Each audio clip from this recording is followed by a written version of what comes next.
More on the minimum wage. I'm Mark Stewart Greenstein. It is an important topic. It goes to justice and economics, and it was raised at the debate in Hebron, RHAM, Regional Hebron, Andover, Marlboro. Your students raised this in a way twice this morning. The, the people who feel that a higher minimum wage is good should, in theory, feel that a still higher minimum wage is better, right? If $15 an hour is so good, why not $60 an hour? And there's finally, the practicality that a company that may be marginal in its ability to pay absolutely can't pay a whole staff 4 times as much. And it is a whole staff, because if the minimum is moved up, let's say from 10 to 15, it's not just the lowest seniority workers, because those with more experience and more seniority are then going to demand more, rightfully so. So it's not a sliver of your workforce, it's everybody. Oh, and by the way, if this is adopted statewide, then everybody is a higher wage earner, and with it, much more inflation, okay? The services that we want to pay for are going to cost more. The products that we want to buy are going to inherently cost more. Who gets hurt by that? Well, not wealthy people. They can pay the additional cost. But marginal people, the very people you most want to help, now see their expenses increased greatly because firms across the state now have to charge more. Take it in micro. Let's look at the employer who's very munificent towards his workers, wants to pay the workers as much as possible, keep some profit, but pay as much as possible. We have people like that, but there's only so much. And the progressives do not realize that when there's only so much available, as soon as you raise the wage for some, you must cut out the others. They will be unemployed. Let's talk about the probably more common employer. Maybe not so caring about who the workers are, caring about staying in business, and maybe caring about maximizing profit. Now, if labor is artificially made more costly, where's this business going to turn to? Technology, and not labor. Example, restaurant kiosks have replaced many workers, especially in places where a minimum wage has been demanded of restaurant workers.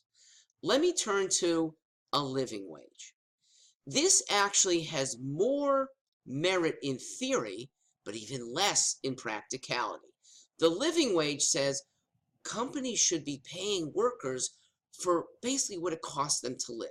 Now, I like the theory.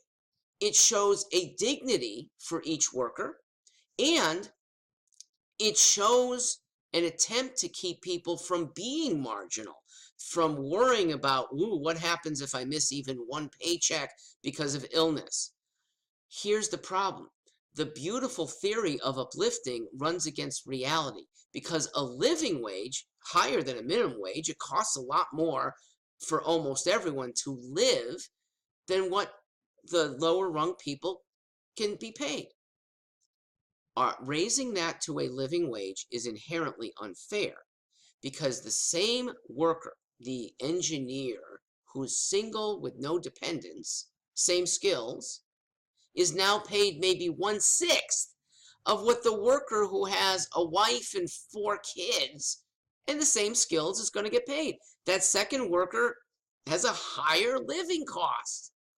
I don't think that's fair. And it also, if it were imposed, makes it more incentive for workers to have higher expenses. Spend more, you'll get paid more.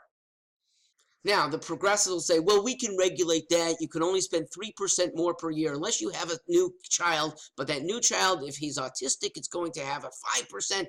There you go. More and more legislation. Here's the other problem.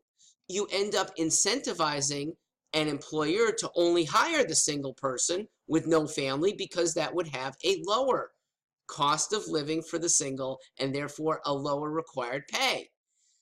Then there'll be progressives who want to legislate that as well. What was your thinking, Mr. Employer, when you chose him over her? And then you get into thought crimes and legislating by courts instead of by skills in the free market. I have a solution. To those who want a minimum wage or high living wage, how about instead making workers actually more valuable? How about making sure that without the help of government, they have more skills or apply their skills better? Many unions have contracts that don't let people apply their versatile skills. They have to be regimented into one and only one thing so that the work of somebody else, again, paid highly for a slightly different task, is going to be used, more employment for the union people. I would like to see better employment. And my suggestion, work with management, not against. Your alliance, which is horizontal, deserves to be at end. Horizontal meaning unions put all people into the same category. Not so diligent with very diligent. Assertive with unassertive. Those who are productive with those who are not productive. And there's the same pay scale, somewhat tweaked by seniority, but you can't rise above it. That's bad. If you allow individuals who are really good workers to be paid more, you get better work, you get better alliances, you get stronger careers. By the way, you also get stronger companies, because then the companies themselves, they can sell more, they can employ more people, they can voluntarily raise wages if they want to. Being so anti-management, as many unions are, is ultimately hurtful. My encouragement is alliances that are more vertical. The good worker with the good manager. There are bad managers. They look out sometimes for bad workers because there's a patronization. There's not very good reasons, but there are alliances between bad and bad.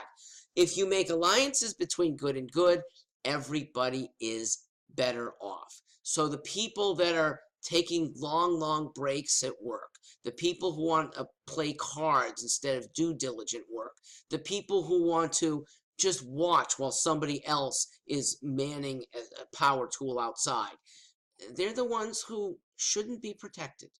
A union that allows its good workers to flourish, to maybe enter management and be good management at that time, is the union that gets my support. I'm Stewart Greenstein. Thank you.